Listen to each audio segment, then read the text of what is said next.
जी students, तो अपने previous lecture में हमने डिस्कस किया था ऑर्गेनेल एंड सेल लेवल और इसके साथ साथ हम लोगों ने डिस्कस किया था टिश्यू लेवल। एक दफ़ा मैं आप लोगों को दोबारा से बता दूं कि ऑर्गेनेल लेवल, सेल लेवल और टिश्यू लेवल क्या होता है, ताकि आज का टॉपिक समझने में आप लोगों को आसानी हो जाए। हम देखते हैं ऑर्गेनेल्स ऐसे सब सेलुलर स्ट्रक्चर्स होते हैं जो हाईली ऑर्गेनाइज्ड होते हैं और ये प्रेजेंट होते हैं विद इन द सेल, यानी सब सेलुलर स्ट्रक्चर्स जो के मिलके बनाते हैं यूनिट ऑफ लाइफ यानी कि सेल को। फिर हमने ऑर्गेनेल्स की दो एग्जांपल्स पढ़ी थी, जैसे कि माइटोकॉन्ड्रिया और राइबोसोम्स। माइटोकॉन्ड्रिया सेलुलर रेस्पिरेशन में हेल्प करता है और राइबोसोम्स को हम प्रोटीन फैक्ट्री कहते हैं। ये ऑर्गेनेल्स जब मिलते हैं तो ये बनाते हैं सेल। फिर हम देखते हैं कि सेल हमारी बॉडी की कॉम्पोजिशन में हेल्प करते हैं, जैसे कि हमने एग्जाम्पल पढ़ी थी कि ह्यूमन बॉडी तकरीबन 60,000 बिलियन ऑफ सेल से मिलकर बनी हुई है। कुछ ऑर्गेनिजम्स होते हैं सिंगल सेलुलर यानी एक सेल से मिलकर बने होते हैं और कुछ होते हैं मल्टी सेलुलर जो कि मैनी सेल से मिलकर बने होते हैं, यानी बहुत सारे सेल से मिलकर बने होते हैं, जैसे कि एनिमल्स, प्लांट, फंजाई और human beings are multi cellular organisms.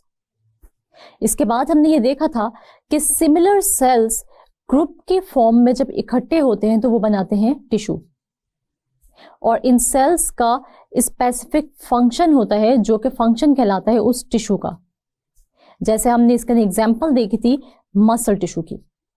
Muscle tissue बनते हैं मसल सेल से और क्या काम करते हैं? ये करते हैं कॉन्ट्रैक्शन और रिलैक्सेशन और हेल्प करते हैं movement of body parts of organisms. इसके बाद जो लेवल हम पढ़ने जा रहे हैं वो है organ and organ system level. Students, organ और ऑर्गन सिस्टम लेवल बहुत ही इंपॉर्टेंट टॉपिक है। एग्जाम पॉइंट ऑफ व्यू से भी आप लोगों ने इसको अच्छे तरीके से समझना है और लॉन्ग वाइज प्रिपेयर भी करना है। तो शुरू करते हैं हम आज का topic organ and organ system level. सबसे पहले हम लोग ये देख लेते हैं कि एक ऑर्गन क्या होता है। हम देखते हैं कि मल्टी सेलुलर ऑर्गेनिजम्स में जब मोर than one type of tissue मिलते हैं और वो रिलेटेड फंक्शन परफॉर्म कर रहे होते हैं तो वो बनाते हैं एक ऑर्गन। अगर हम लोग ऑर्गन को डिफाइन करना चाहें तो हम कैसे इसको डिफाइन कर सकते हैं? In higher multi cellular organisms more than one type of tissues having related functions are group together to form an organ. इसका मतलब क्या हुआ कि डिफरेंट टाइप्स ऑफ टिश्यूज जो कि रिलेटेड फंक्शंस परफॉर्म कर रहे होते हैं, जब वो आपस में मिलते हैं तो वो बनाते हैं एक ऑर्गन को। जैसे कि हम देखते हैं एक लीफ को जो कि एक ऑर्गन है और ये काम क्या करता है? ये काम करता है फोटोसिंथेसिस का, यानी कि हम देखते हैं कि प्लांट्स में ग्लूकोज के बनने के अमल को हम कहते हैं फोटोसिंथेसिस। और फोटोसिंथेसिस हमेशा किसकी मौजूदगी में होती है? सनलाइट की मौजूदगी में होती है और क्लोरोफिल की मौजूदगी में होती है। और हम देखते हैं कि फोटोसिंथेसिस हमेशा लीफ में होती है, जिसको हम ये भी कह सकते हैं कि ये लीफ का किचन है। इसके बाद हम अगर ह्यूमन बीइंग्स में किसी ऑर्गन की एग्जांपल लें तो आप लोगों की बुक में जो एग्जांपल दी हुई है वो है स्टमक की। वैसे तो हमारी बॉडी में बहुत सारे ऑर्गन्स हैं, जैसे किडनीज जो कि हेल्प करती हैं एक्सक्रीशन में, यानी अगर हमारी बॉडी में एक्सेस वाटर है या सॉल्ट्स हैं तो वो हमारी बॉडी में से एक्सेस वाटर या एक्सेस सॉल्ट्स को एक्सक्रीट आउट कर देती है। एक और इम्पॉर्टेंट ऑर्गन की अगर हम बात करें ह्यूमन बॉडी में तो वो है हमारा हार्ट, जो कि हमारे अंदर ब्लड सर्कुलेशन में हेल्प करता है। यानी हमारी पूरी बॉडी में जो ब्लड सर्कुलेट करता है वो कौन करता है? वो करता है हमारा हार्ट। अब हम डिस्कस कर लेते हैं आप लोग की बुक की एग्जांपल को, जो कि है स्टमक। हम देखते हैं कि स्टमक दो टाइप्स ऑफ टिश्यू से मिलकर बना हुआ है। एक है एपिथेलियल टिश्यू जिसको हम ग्लैंड्यूलर टिश्यू भी कहते हैं और दूसरा है मस्कुलर टिश्यू।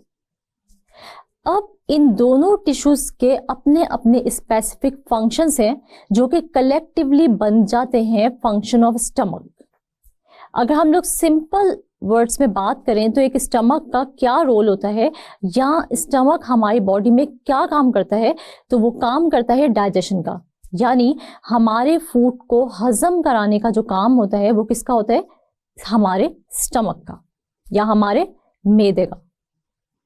हम देखते हैं इसके अलावा अगर फूड ने स्टोर होना है तो वो भी हमारे स्टमक के अंदर ही होगा। अब हम देख लेते हैं कि एपिथेलियल टिश्यू और मस्कुलर टिश्यू, इन दोनों का हमारे स्टमक में क्या रोल है।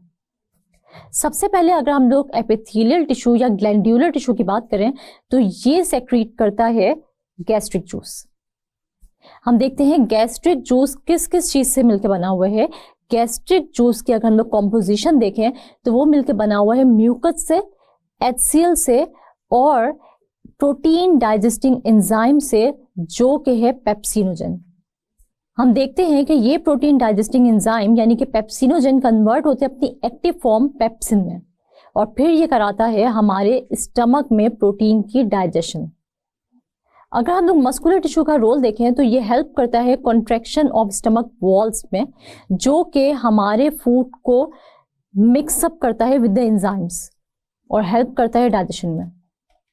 इसी तरह जब ये वॉल्स स्टमक की कॉन्ट्रैक्ट करती हैं तो हमारा फूड नेक्स्ट ऑर्गन्स की तरफ मूव करता है।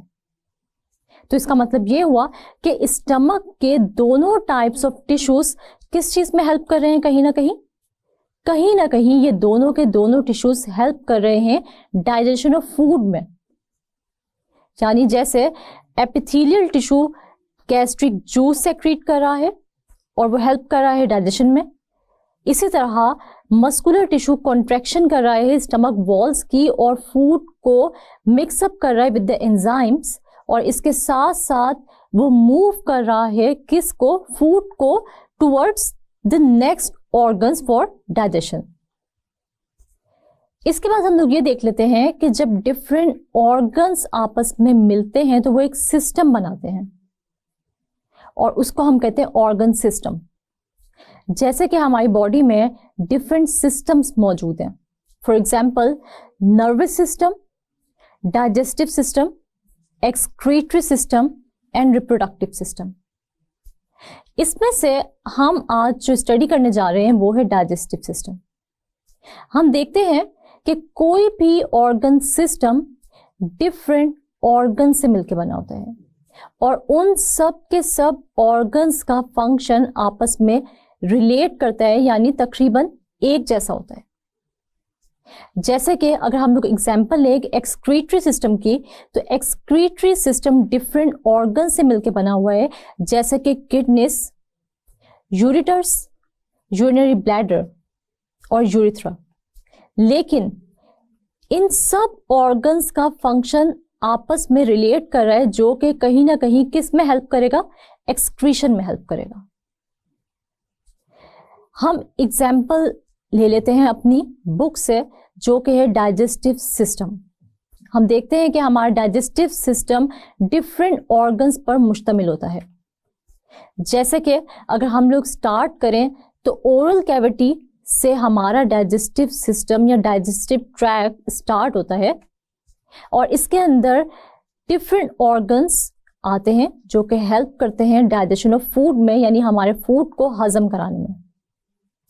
सबसे पहले जो डाइजेस्टिव सिस्टम में ऑर्गन आता है वो है हमारी ओरल कैविटी या माउथ। उसके बाद हम देखते हैं कि एसोफेगस है जो हमारी फूड ट्रैक्ट है।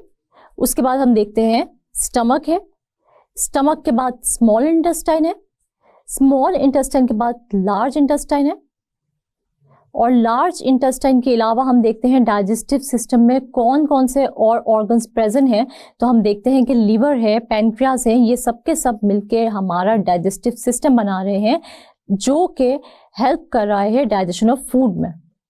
इसके अलावा स्टूडेंट्स हम ये भी देखते हैं कि अगर हम लोग एक प्लांट बॉडी और एक एनिमल बॉडी को कंपेयर करें आपस में, तो हम ये देखते हैं कि किसी भी प्लांट बॉडी का ऑर्गन सिस्टम बहुत ही सिंपल होता है, लेकिन अगर हम लोग दूसरी तरफ किसी एनिमल की बॉडी की बात करें तो उसका ऑर्गन सिस्टम इंतहाई कॉम्प्लेक्स होता है। इसकी एक रीज़न ये है कि प्लांट की बॉडी में जो एक्टिविटीज़ हैं या उसके जो फंक्शंस हैं वो कॉम्प्लेक्स नहीं है, वो बहुत ही सिंपल है। जैसे अगर हम एक रूट सिस्टम की बात करें तो रूट सिस्टम का काम क्या है कि एक तो वो प्लांट की बॉडी को सॉइल में एंकर करेगा यानी फिक्स करके रखेगा, और दूसरा उसका रोल क्या है कि वो सॉइल से मिनरल्स और वाटर को एब्जॉर्ब करेगा। लेकिन अगर हम बात करें एनिमल्स की तो एनिमल्स को अपनी एक्टिविटीज और फंक्शंस परफॉर्म करने के लिए हाईली ऑर्गेनाइज्ड और कॉम्प्लेक्स ऑर्गन सिस्टम चाहिए होता है। जैसे कि हमने एग्जाम्पल पढ़ी डाइजेस्टिव सिस्टम की, जो कि मिलके बनता है बहुत सारे डिफरेंट ऑर्गन से, और ये सारे के सारे ऑर्गन्स हेल्प करते हैं डाइजेशन ऑफ फूड में, जिसकी वजह से हमें एनर्जी मिलती है और हम अच्छे से अपनी डेली रूटीन की एक्टिविटीज को परफॉर्म कर सकते हैं। जी स्टूडेंट्स, तो आज का टॉपिक आप लोगों को अच्छे तरीके से समझ आ गया होगा, लेकिन उसके लिए आप अपना एक छोटा सा टेस्ट ले लें। मैं आप लोगों से करती हूँ कुछ क्वेश्चंस और आप ये देखें कि इसमें से कितने % क्वेश्चंस का आंसर आपको आता है। सबसे पहले जो मैं क्वेश्चन करने जा रही हूँ वो है डिफाइन ऑर्गन। तो हम देखते हैं कि ऑर्गन क्या होता है। In higher multicellular organisms more than one type of tissues having related functions are organized to form an organ।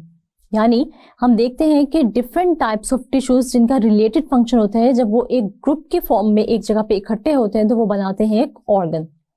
उसके बाद फिर हम देखते हैं कि ऑर्गन और ऑर्गन सिस्टम से एक और शॉर्ट क्वेश्चन आ सकता है। हम देखते हैं कि एपिथेलियल या ग्लैंड्यूलर टिश्यू का क्या रोल है। तो हम देखते हैं कि epithelial tissue secrete gastric juice which helps in digestion. हम देखते हैं कि आपसे ये भी पूछा जा सकता है कि what is the role of muscular tissue in stomach. तो इसका आंसर क्या होगा कि muscular tissue helps in the contraction of walls of stomach for grinding of food and moving the food towards the posterior and.